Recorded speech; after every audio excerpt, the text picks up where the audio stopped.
வணக்கம் அன்புக்குரியவர்களே. திருவாளர் மோகன் ஸ்ரீ லாசரஸ் அவர்கள் சொல்லுவதை எல்லாம் நாம நம்பணுமா அப்படிங்கிற ரீதியில தான் இன்னைக்கு பார்க்க போறோம். அப்படி நம்ப கூடாதபடிக்கு என்ன விஷயம் நடந்திருக்கு அப்படிங்கறத இந்த வீடியோல பார்க்க போறோம். அந்த காட்சியை பார்த்துட்டு வந்துருங்க.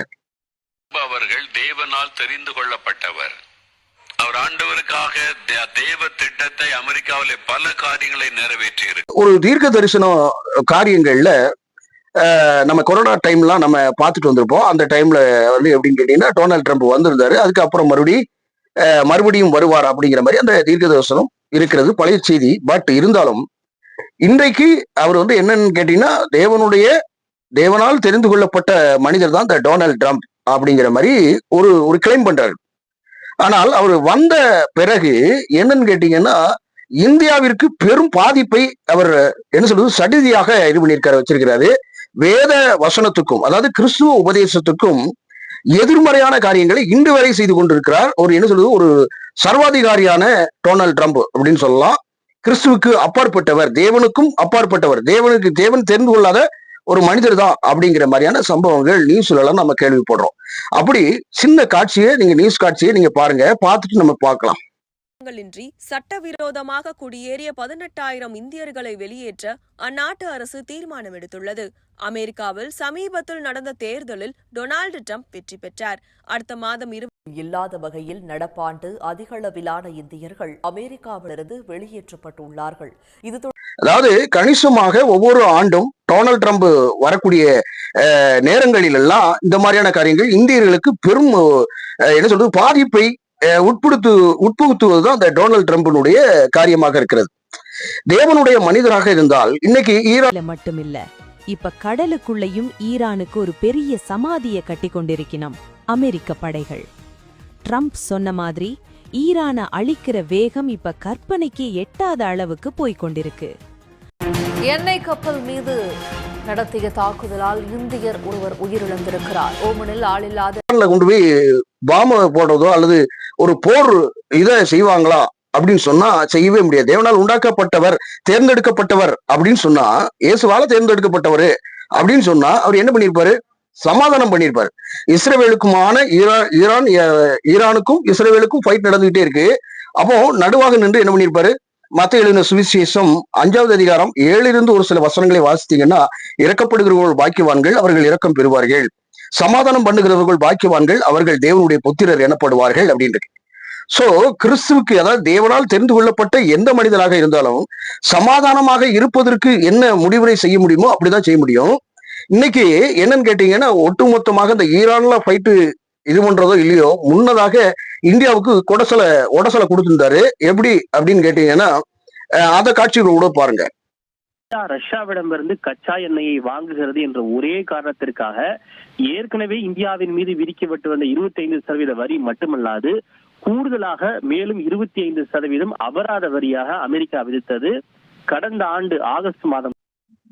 பாத்தீங்களா? அதாவது என்ன, ரஷ்யாவிடத்துல நீங்க எதையுமே வாங்கக்கூடாது, அப்படி வாங்கினீங்கன்னா டாக்ஸ இன்க்ரீஸ் பண்ணுவேன், அப்படி பண்ணுவேன், இப்படி பண்ணுவேன் அப்படிங்கிற மாதிரி சொல்லியிருந்தாரு. அதே வேளையில தேவனால் தெரிந்து கொள்ளப்பட்டவர்னு இவர் சொல்றாரு இல்லையா, மோகன் ஸ்ரீ லாசரஸ், இவரு சொல்லக்கூடிய அத்தனை தரவுகளும் வேதத்துக்கு ஒவ்வாத, வேதத்துக்கு புறம்பானவர்களே தேவனால் உண்டாக்கப்பட்டவர்கள், தேர்ந்தெடுக்கப்பட்டவர்கள் சொல்லி கிளைம் பண்ணுவது எந்த வகையான காரியம்? உள்ளூர்லயே ஒன்னும் இது பண்ண முடியலையாமா, வெளியூருக்கு போயிட்டாங்க. எப்படி? உள்ளூர்ல ஒண்ணும் பண்ண முடியல, ஆனா வெளிநாட்டுல இந்த மாதிரி டொனால்ட் ட்ரம்ப்ங்கிறவரு அப்படி இப்படின்னு. ஏன்னு கேட்டீங்கன்னா, ஒரு சேர, அதாவது எப்படின்னு கேட்டீங்கன்னா, கேட்டவர்களிடத்துல கேட்கறது ஒரு சேர சொல்றது, புரியுதுங்களா? இது எப்படி தெரியுமா? நம்ம ஆகாப்போ யோசபாத் இதுல வந்து எப்படின்னு கேட்டீங்கன்னா, ஆகாப்பினுடைய கள்ள தீர்க்கதரிசிகள் ஒரு சேர என்ன பண்ணாங்க அப்படின்னு கேட்டீங்கன்னா, நீங்க போருக்கு போகலாம் அப்படிங்கிற மாதிரி நாங்க எல்லாம் ஓகேன்னு சொல்லிட்டோம், இதுன்னு சொல்லிட்டோம், நீ எஸ்ன்னு சொன்னா எஸ், அவ்வளவுதான், இதை சொல்லிட்டா போதுமானதுன்னு கர்த்தருடைய உண்மையான தீர்க்கதரிசியான மீகையாம் அப்படின்னு சொல்லி ஒருத்தர்கிட்ட சொல்றாங்க. இந்த கள்ள தீர்க்கதரிசிகள் மொத்தமா இருந்து கூட்டமா சொல்றாங்க. அப்போ கர்த்தர் சொல்றதுதான் சொல்லுவேன், வேற நீ கத்துக்கிட்ட விஷயத்த நான் சொல்ல மாட்டேன், கர்த்தர் கத்து தந்த விஷயத்தை தான் நான் சொல்லுவேன், உள்ளதுதான் சொல்லுவேன், உள்ளதை உள்ளதுன்னு சொல்லி அப்படியே சாலிடா அடிச்சாங்க. இவரு என்னன்னு கேட்டீங்கன்னா, மோகன் ஸ்ரீ லாசரஸ் போன்றவர்கள் என்னன்னு கேட்டீங்கன்னா, அந்த ஏஞ்சல் டிவிக்காரன் வந்து எப்படின்னு கேட்டீங்கன்னா, டொனால்ட் ட்ரம்ப் வருவாரு அப்படின்னு சொல்லி அதை கூட பார்த்துட்டு வாங்க. In politics, but I know one thing, what is written in the scroll in heaven about the destiny of the US. And in that destiny, God's will is Mr. Trump should serve another term, because God is extending his grace for this nation. இப்படி இவர்கள் சொல்றது. அதுக்கப்புறம் மறுபடியும் என்னன்னு கேட்டீங்கன்னா, அந்த empty Jagan போன்றவர்கள் என்னன்னா, இஸ்ரவேலை வந்து அங்கீகாரம் பண்ணினாரு, சோ தேவ திட்டத்தை நிறைவேற்றினாரு அப்படிங்கிறதுனால அதனால என்ன பண்றாங்க அப்படின்னு கேட்டீங்கன்னா, தேவனால் தெரிந்து கொள்ளப்பட்டவர் டொனால்ட் ட்ரம்ப் அப்படிங்கிற மாதிரி ஒரு ஒரு ஒரு பிம்பத்தை என்ன பண்றாங்க அப்படின்னு கேட்டீங்கன்னா, கட்டவிழ்க்க தமிழ்நாட்டுல கட்டவிழ்த்தாங்க. ஆனால் பொதுவாகவே இந்த டொனால்ட் ட்ரம்ப் அப்படிங்கிறவரு கிறிஸ்துவ நடைமுறையில் அப்பாற்பட்டவராக தன்னை வந்து என்னன்னு சொல்ல ஒரு நாட்டாம பண்ணுகிற பெரிய வஸ்தாதுவாக நினைக்கிறவர் தான் இவரு. புரியுங்களா?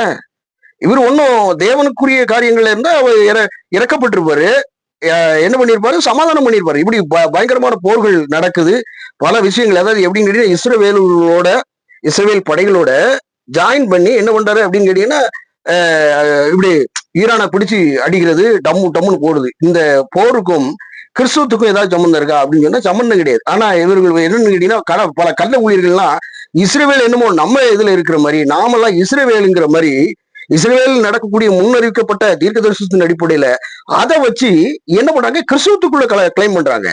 ஆனா கிறிஸ்தவர்களா இருக்கிறவங்க கிறிஸ்துவின் உபதேசத்துல அவர் சொன்ன உபதேசத்தின் படிதானே, அவர் சொன்ன தீர்க்க தரிசனத்தின் படிதானே நடக்கும். ஏன்னா யுத்தங்களின் சத்தங்களும் கேள்விப்படுவீங்க அப்படின்னு சொல்லிட்டாரு. இவங்க என்ன பண்றாங்க, தானியேலை இது பண்றாங்க, சகரியாவை வச்சு இது பண்றாங்க, வைக்கிறாங்க. அவங்கதான் அனலைஸ் பண்ணணும், நாம அனலைஸ் பண்ண வேண்டியதில்லை. ஏன்னா தேவனுடைய நீதி சரி கட்டப்படுகிறது அப்படின்னு ஆண்டவராக இயேசு கிறிஸ்துவ சொல்றாரு. எங்கேயாவது அதை வச்சுக்கிட்டு இங்க மேற்கோள் காட்டினாரா அப்படின்னு சொன்னா கிடையாது. ஏன்னு கேட்டீங்கன்னா, ஆண்டவராக இயேசு கிறிஸ்துவ இதெல்லாம் நடக்க வேண்டியவைகளே, பயப்படாத ஆனாலும் முடிவு வராது அப்படின்னு இருக்கு. சரிங்களா? ஆனால் இது டொனால்ட் ட்ரம்ப்ங்கிறவர் வந்து இப்படிப்பட்டவரு, நல்லவரு, வல்லவரு, தேவ திட்டத்தை நிறைவேற்றவரு அப்படிங்கிற ஒரு போர்வைய இது பண்ணி என்ன பண்ணாங்க அப்படின்னு கேட்டீங்கன்னா, இவங்க ஒரு கட்டவிழ்த்தாங்க.